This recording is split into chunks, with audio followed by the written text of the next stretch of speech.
Ce mardi 11 février 2025, le serment de 2 juges de la Cour constitutionnelle et d'un procureur général près la Cour constitutionnelle qu'il avait nommé par ordonnance présidentielle le 13 janvier 2025. Guilain Kabalandi, Kazo Kazadi ont signé ce reportage.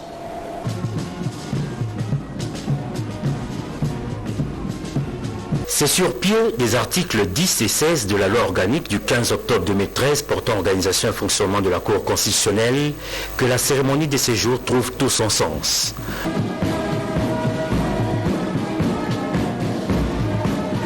Convoquée ce mardi 11 février 2025 par le Parlement, cette session extraordinaire des prestations des serments des 2 juges de la Cour constitutionnelle et d'un procureur général après cette Cour s'est tenue devant le président de la République Félix-Antoine Tshisekedi Tshilombo, magistrat suprême, l'Assemblée nationale, le Sénat et le Conseil supérieur de la magistrature représenté par son bureau. Dans son allocution, le conseil principal au collège juridique et administratif a circonscrit le contexte de cet événement et a ensuite présenté la biographie des assermentés. Il s'agit de Marthe Odiononde, membre de la Cour, composante présidence de la République, Aristide Kaindo Nguru, membre de la Cour, composante Parlement, et de Moké Maïlé, procureur général près la Cour constitutionnelle. Ils ont tous été nommés le 13 janvier 2025 à la suite d'une série d'ordonnances signées par le chef de l'État. Devant le magistrat suprême, les assermentés, drapeau national serré à la main gauche, ont tour à tour juré de respecter la Constitution et les lois de la République, de remplir loyalement et fidèlement avec honneur et dignité les fonctions qui leur sont confiées.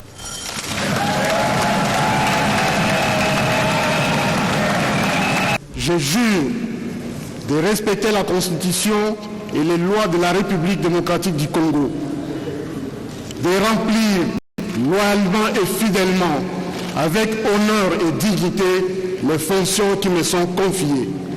Le président de la République a pris acte de leur prestation des serments et les a félicités.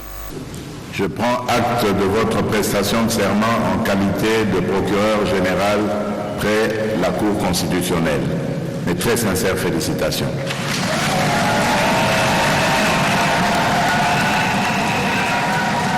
Les 3 assermentés ont ensuite signé le procès verbal relatif à cette cérémonie en présence du directeur du cabinet du chef de l'État.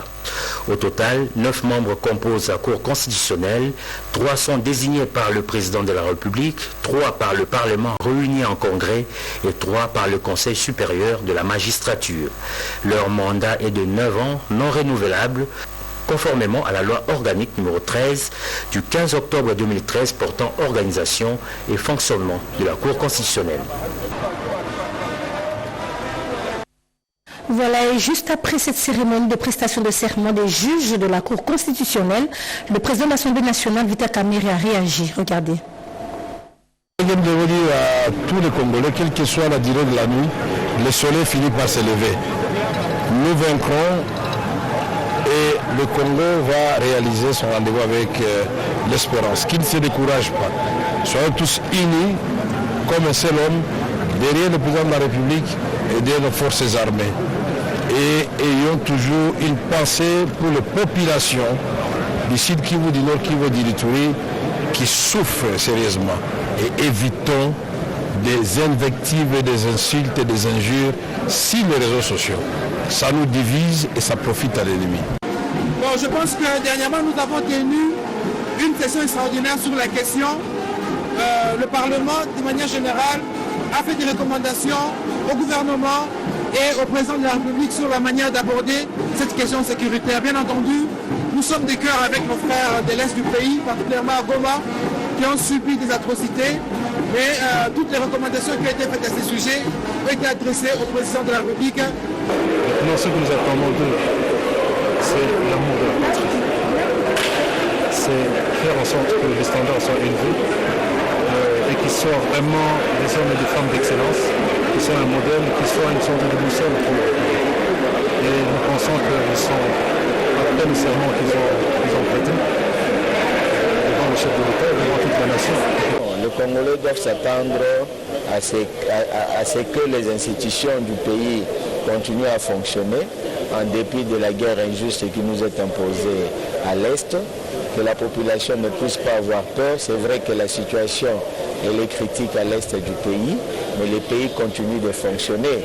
Ces institutions sont toujours en place, donc nous devons être unis et solidaires autour du chef de l'État pour que nous puissions mettre fin à cette aventure. Nous attendons beaucoup de ces membres de la Cour constitutionnelle. Nous attendons beaucoup et la population attend beaucoup de ces membres. Ils vont accomplir leur mission loyalement, parce qu'ils viennent de prêter serment. Il y a eu des juges de la Cour constitutionnelle qui ont quitté après avoir accompli loyalement leur mandat, dont l'un était représentant de la présidence de la République et l'autre du Parlement, et donc n'avait plus, n'est-ce pas, à ces deux institutions de pouvoir désigner les deux juges et le couronnement de tous et la cérémonie aujourd'hui, sans oublier aussi le remplacement des nouveaux procureurs généraux pour la Cour constitutionnelle. Donc aujourd'hui, la Cour constitutionnelle affiche au grand complet et ça ne peut que satisfaire tous les Congolais. Voilà. Voilà, il n'y avait pas que le président de l'Assemblée nationale qui avait réagi, mais il y avait aussi les élus du peuple et autres personnalités. Le gouvernement congolais a démontré au Haut Conseil des Nations Unies pour les droits de l'homme la violence et la barbarie commises sur les populations congolaises par le Rwanda. Patrick Muyaya, porte-parole du gouvernement, et les autres membres de la délégation qui ont pris part aux missions sur la sécurité dans les provinces du Nord et Sud Kivu ont échangé ce lundi avec le président de la République, Félix Antoine Tshisekedi Tshilombo. C'était à la Cité de l'Union africaine. Images et commentaires. Après la participation de quelques membres du gouvernement aux différentes missions consacrées à la situation humanitaire et sécuritaire dans la province du Nord et Sud Kivu, le président de la République, Félix Antoine Tshisekedi, a eu une séance de travail avec ses délégués de la RDC. Patrick Muyaya, porte-parole du gouvernement qui a conduit la délégation congolaise à la dernière session du Haut Conseil des Nations Unies pour les droits de l'homme en Suisse, est venu faire la restitution des travaux au chef de l'État. Il s'est agi d'une séance de travail qui a porté essentiellement sur la restitution de la mission que nous avions effectuée il y a quelques jours à Genève, où nous avons pu obtenir un vote unanime du Haut Conseil des droits de l'homme sur la résolution qui portait notamment sur la condamnation du Rwanda et l'obligation pour lui de retirer ses troupes de la République démocratique du Congo. Nous avons eu l'occasion au cours de ces travaux à Genève de démontrer la barbarie, la violence et le carnage qui a été commis sur nos populations innocentes. Nous sommes donc venus discuter avec le président de la République les contours de ces travaux tels qu'ils se sont déroulés, mais aussi les ressentis des autres États qui se sont montrés solidaires de la République démocratique du Congo et qui ont condamné, en tout cas dans les termes les plus clairs, les agissements du Rwanda, et qui a été cristallisé par le vote d'unanimité de la résolution que nous avons proposée, qui permettra dans un bref avenir d'avoir une mission qui viendra établir les faits, en tout cas de tous les crimes qui ont été commis au plus tard, une mission d'enquête qui viendra faire l'enquête sur les crimes commis depuis janvier 2022, parce qu'il faut mettre fin au cycle de l'impunité qui permet la répétitivité des crimes. En deuxième point, nous avons eu l'occasion cette fois-ci d'échanger avec le président de la République autour de la réunion à laquelle il a participé de la SADC et de l'EAC et des conclusions qui ont été évidemment rendues publiques. Il y a un cessez-le-feu qui a été le premier point et un arrêt complet des combats, et donc discuter aussi d'autres aspects. Mais ce qu'il faut retenir d'abord, c'est que autour du président de la République, évidemment, nous avons eu aussi l'occasion de revenir sur la situation sécuritaire de manière générale, particulièrement dans la province du Nord Kivu à Goma, où nous rédigeons notre solidarité, que le gouvernement reste mobilisé pour avoir notamment des possibilités d'agir immédiatement. La République démocratique du Congo reste mobilisée à déjouer toutes les manœuvres du Homme 23 soutenues par le Rwanda, consistant à piller ses richesses. Et un vaste projet dénommé Moissy Congolaise, initiative de la ministre du Genre, Famille et Enfants, a été lancé hier lundi 10 février 2025 au Palais du Peuple. Ce projet consiste à assister les FARDC et toutes les femmes et enfants victimes de la guerre d'agression rwandaise. Moissy Congolaise, c'est un projet essentiellement consacré au soutien, à la compassion, à la femme meurtrie dans l'Est de la RDC. C'est une initiative de la ministre du Genre, Famille et Enfants, Léonie Kandolo, pour mener une lutte acharnée et efficace contre toute forme de violence faite à la femme et à l'enfant. Au cours de la cérémonie organisée au Palais du Peuple pour le lancement officiel de ces projets, l'honorable Germaine Chinyama Nzolantima, vice-présidente de l'Assemblée provinciale de Kinshasa, y a participé activement pour apporter son soutien aussi bien moral, physique que matériel à ces femmes victimes innocentes des atrocités de l'armée rwandaise et des terroristes du M23 dans l'Est, et surtout à travers la collecte de fonds, aider les vaillants soldats loyalistes et les Wazalendo au front de combat pour défendre et protéger la souveraineté et l'intégrité du pays. Germaine Chinyama Nzolantima apprécie ces projets. Nous allons consacrer le mois de mars et les mois qui viennent au cri de détresse de nos sœurs de l'Est. C'est un moyen pour nous aussi de soutenir nos FARDC qui se battent au prix de leur vie pour notre intégrité territoriale. Le gouvernement rwandais nous agresse. Surtout, vous savez que le viol maintenant est utilisé comme arme de guerre. Nos sœurs à l'Est sont violées matin, midi, soir. On doit se mobiliser comme un seul homme autour du président de la République pour que nous gagnions cette guerre. Nous ne sommes pas contre le peuple rwandais. On est contre Paul Kagame et le gouvernement rwandais.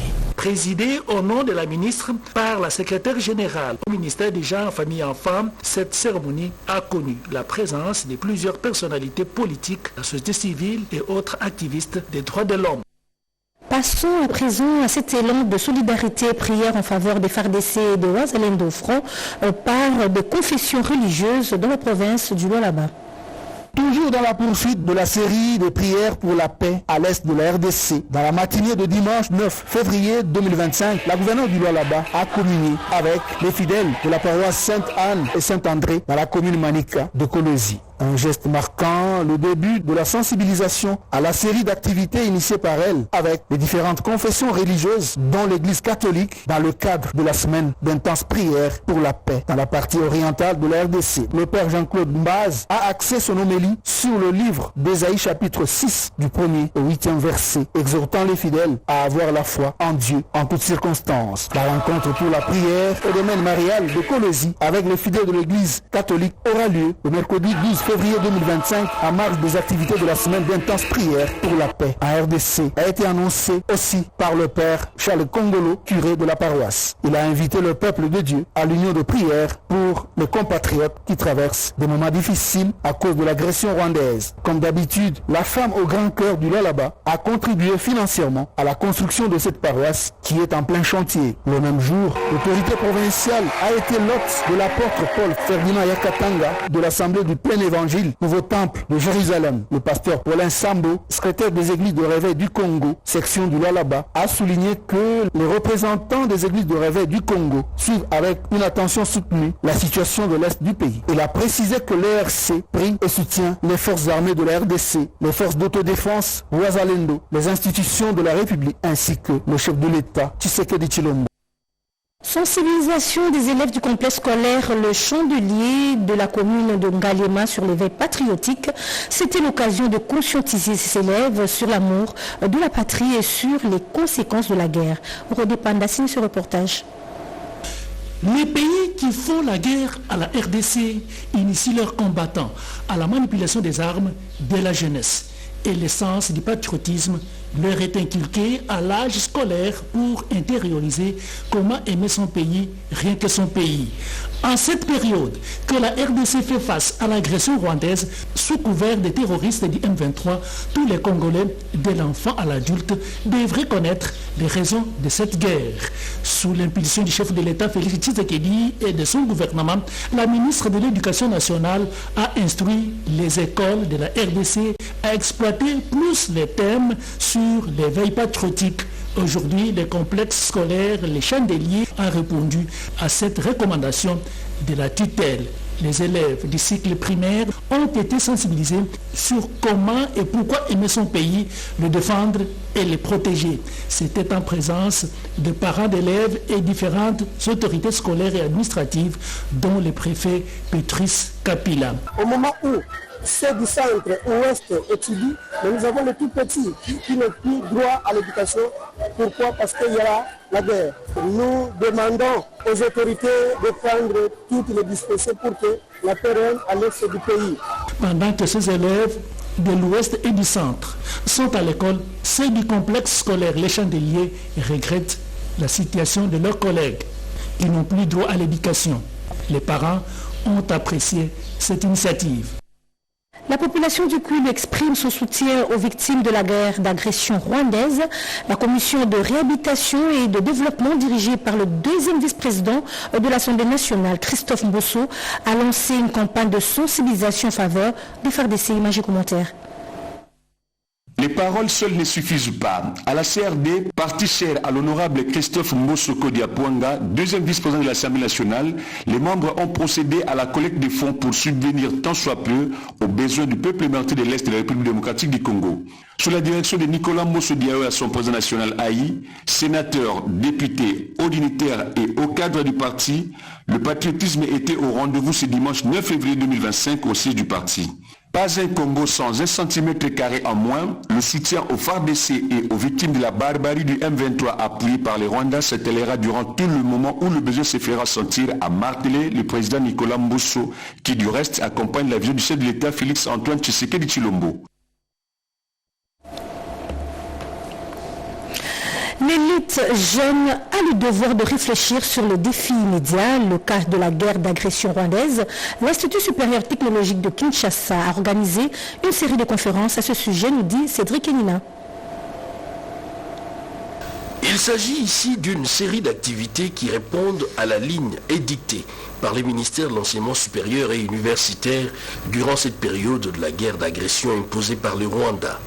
L'Institut supérieur technologique de Kinshasa associe l'élite et l'élite jeune pour comprendre les ramifications à la base de la dégradation de la situation sécuritaire dans la partie est du pays. De la définition du concept agression au sens sémantique de celui-ci pour finalement évoquer son fondement juridique.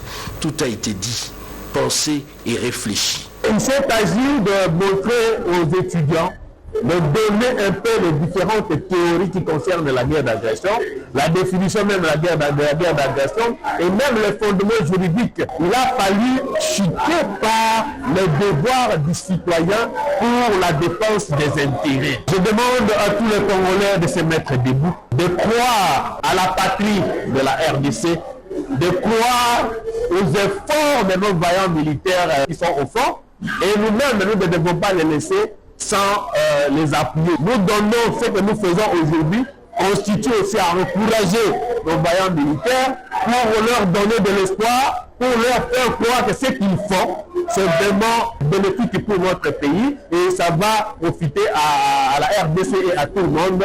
Nous sommes derrière eux, nous les encourageons et la victoire est certaine. Les moments étaient donc indiqués pour réveiller la fibre patriotique. Allons dans la province du Kasaï où le gouverneur Crispin Mukendi a lancé lundi 10 février 2025 des travaux de sauvegarde sur la route nationale numéro 1 au PK 846+130 près de Kangolongolo. Cette initiative fait suite à plusieurs alertes concernant la détérioration des tronçons Chikapa-Kikwit et Chikapa-Kamwisha. Après plusieurs alertes sur la détérioration de la route nationale numéro 1, tronçon Chikapa-Kikwit et Chikapa-Kamwisha, les travaux de sauvegarde de la RNO PK 846-830 de Kinshasa, au point appelé communément Kangongolo, lancé ce lundi 10 février 2025 par le gouverneur Crispin Mukendi Bukasa, pour un coût total de 89 496,56 $ américains et pour une durée d'1 mois. Le travaux consiste à la mobilisation du chantier, la démolition de l'ouvrage affaissé, la reconstruction d'une fosse rectangulaire de type UM2 en bloc plein de vin, la reconstruction du trottoir, le remblayé et enfin la mesure d'atténuation de l'impact environnemental par la vulgarisation. Dans ce moment, le directeur provincial de l'office de route, Paul Loki Kachako, a témoigné sa gratitude envers le numéro 1 de la province. Nous nous sommes réunis pour lancer les travaux de sauvegarde de la RN1, le PK 846 plus 130 de Kinshasa, au point appelé communément Kangolongolo. Le chef de l'exécutif provincial a rendu des vibrants hommages au chef de l'État pour sa vision et remercié le fauneur pour avoir répondu urgemment à sa demande. Le premier citoyen du Kasaï, Crispin Mukenji Bukasa, invite par ailleurs l'office de route à respecter l'échéance de l'exécution de travaux peu avant de lancer officiellement le travaux en présence de son vice-gouverneur. Signalons que ces travaux concernent la dégradation de la route nationale numéro 1 dans le village Bondo, Ngalachondo et Mukengebidoya. Et cette visite d'inspection du gouverneur de la province du Kasaï central sur la route nationale numéro 1, tronçon compris entre Kananga et Kalambambouji, sur place, il a demandé à l'entreprise chinoise qui exécute ces travaux à accélérer. Images et commentaires.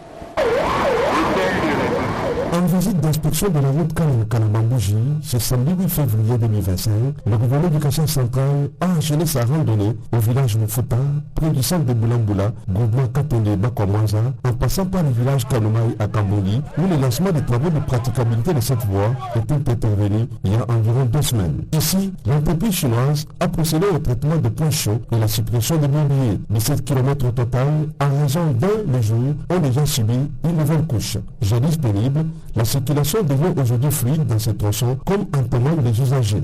Quand nous constatons l'accélération des travaux sur cette route, nous ne pouvons que dire merci à notre gouverneur et lui demandons de ne pas baisser les bras. Satisfait de cette première phase, relative à l'ouverture essentiellement de la piste, le gouverneur Kamboulou a exhorté les services techniques à corriger les défauts et garantir la conformité de l'ouvrage. J'apprécie la manière dont ils vont travailler. Je les encourage à continuer avec cet élan et je crois que s'ils continuent comme ça, nous aurons une route praticable dans les délais convenus. Il y a des endroits où il faut nécessairement travailler professionnellement pour éviter que les bourbiers reviennent sur la route. Très impliqué à sortir sa comté du désenclavement, l'autorité provinciale a promis de revenir sur cette partie de la voie afin de matérialiser la vision du chef de l'État, Félix Antoine Tshisekedi, c'est de voir cette route finir et relever le niveau économique des centres kasaïens.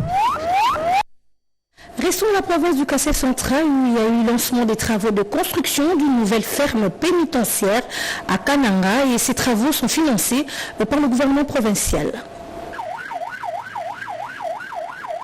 Une ferme pénitentiaire pour des activités de réinsertion des condamnés de la prison centrale de Kananga est en cours de montage à Kanuka dans la commune de Lukonoa.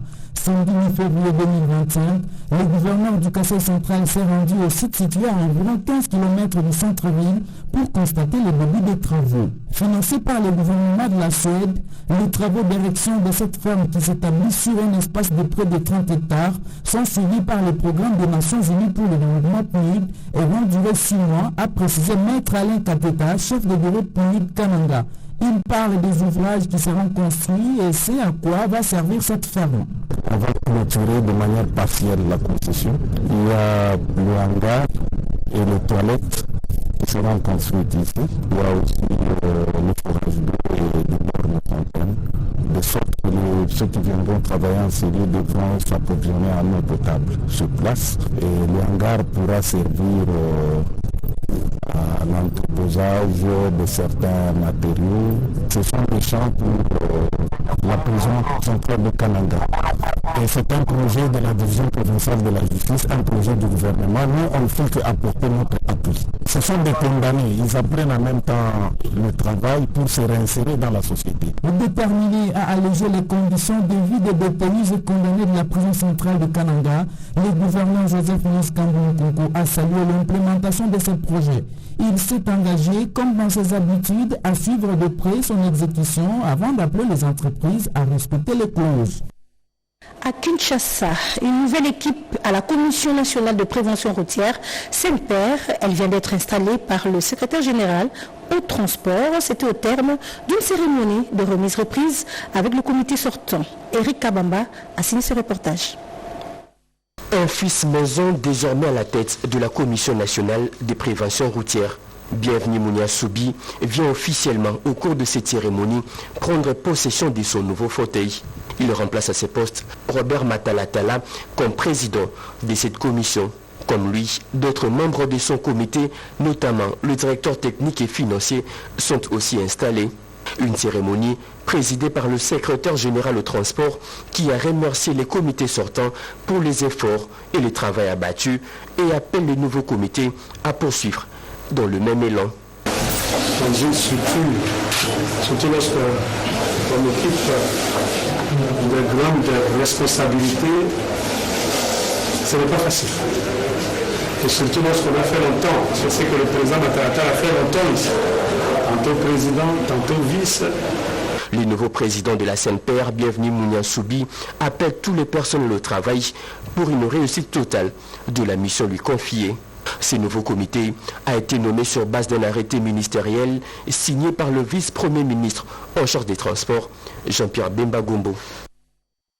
L'association culturelle Ante, réunissant tout le peuple Emma du monde, s'élève contre l'agression rwandaise et soutient les FARDC et les Wazalendo, une assurance de son nouveau comité. Suivez. Les échanges entre les nouveaux comités de la communauté universelle EMA et les commandants des opérations et gouvernants militaires de l'Ituri se sont déroulés dans un climat de convivialité. Cette association culturelle mise sur la responsabilité de tout et chacun pour une paix durable à Ituri, affirme maître Jean-Claude Gadjolé, son président. L'échange était fort et nous avons parlé de tout et de rien. Et nous avons échangé par rapport à la communauté EMA et échangé par rapport à la situation sécurité qui est une priorité pour le moment. Et ensuite, nous avons échangé par rapport à la responsabilité. Comme vous le constatez derrière moi, c'est toute une équipe de ceux qui engagent désormais le peuple EMA. L'association culturelle Inté demande à l'ensemble de la communauté iturienne à privilégier la paix, et rien que la paix. Le peuple Hema, c'est un peuple hospitalier. Le peuple Hema n'aime pas le bruit parce que vous savez que le peuple Hema, c'est un peuple travailleur. Nous demandons d'abord au peuple Hema d'être un et uni à d'autres peuples, que la confiance, la communication puisse régner entre nous pour que nous puissions résoudre en Iturien tous les maux qui rongent l'Ituri. Depuis quelques temps, les communautés ituriennes accompagnent l'administration militaire dirigée par le lieutenant-général Luboyanka Chamadjoni. Objectif, faire face à la menace interne et externe de la République démocratique du Congo en général et en particulier de la province de l'Ituri. En Ituri, le territoire d'Irumu, en proie à des troubles, connaît une paix retrouvée.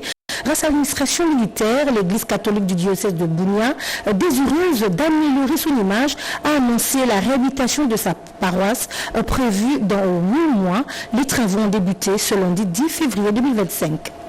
C'est pratiquement dans 8 mois que les travaux de construction d'un imposant bâtiment de la nouvelle église catholique du Roumu seront achevés selon les ingénieurs et c'est sous financement de la fondation Saïd Chichombo pour le développement en RDC.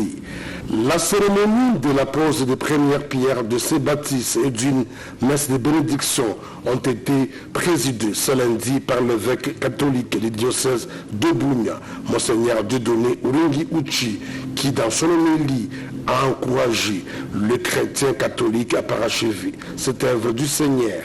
Si vous avez une peut vous donner pour la construction, ça sera bien. Cette année, c'est une année de jubilé, de l'espoir, lorsque nous construisons le temple de Dieu et presbytère des prêtres. C'est une bénédiction pour nous. L'initiateur de ce projet, l'honorable Saïd Chichombo, appelle d'autres personnes de bonne volonté à se joindre à lui pour changer l'image de ce temple dans un bref délai. Nous demandons à chacun de nous qui a une brique, une poche de ciment, fer à béton, les tôles, nous devons chercher la face de Dieu. Depuis un temps, un autre vaste chantier qui abritera le presbytère est en construction à Irumu Centre depuis le 26 octobre 2024, toujours grâce à l'appui de la fondation Saïd Chichombo pour le développement en RDC. Dans ce journal, encore un élan de solidarité et de prière en faveur des FARDC et des Wazalendo. Et cette fois-ci, ce sont les églises panafricaines qui s'expriment. Déclaration du mouvement plein Asbel à la nation congolaise. La terre de la RDC, notre pays,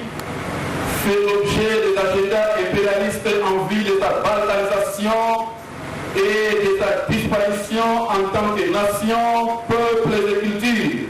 Le mouvement plein aspect réitère son soutien au chef de l'État élu au grand jour et à qui nous conseillons de toujours compter sur les Congolais d'abord en ouvrant l'œil et le banc, exhorte la classe politique et la société civile à tout mettre en œuvre pour cimenter l'unité et la cohésion nationale en taisant leurs divergences.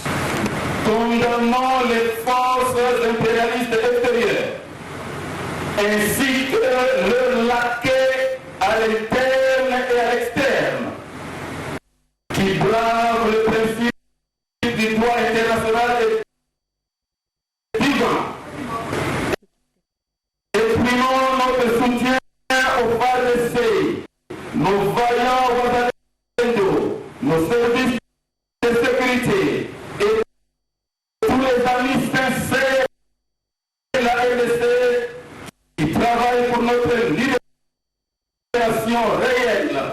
Demandons à nos institutions de tout mettre en œuvre afin que les communautés religieuses deviennent le porte-étendard du patriotisme, du nationalisme et de la nouvelle citoyenneté et de la vigilance des masses d'autodéfense résistante en suivant l'exemple du mouvement plein Asbel. Fin de ce journal, Madame, Monsieur, merci de l'avoir suivi et merci à toute l'équipe technique composée de Djek André, Yolande Voka, Ndolo Jean-Pierre Demazou et Gédéon Kola. Et à 20h, retrouvez Santana Guitabou pour la suite de l'actualité. D'ici là, bonne suite de programme sur nos antennes. Au revoir.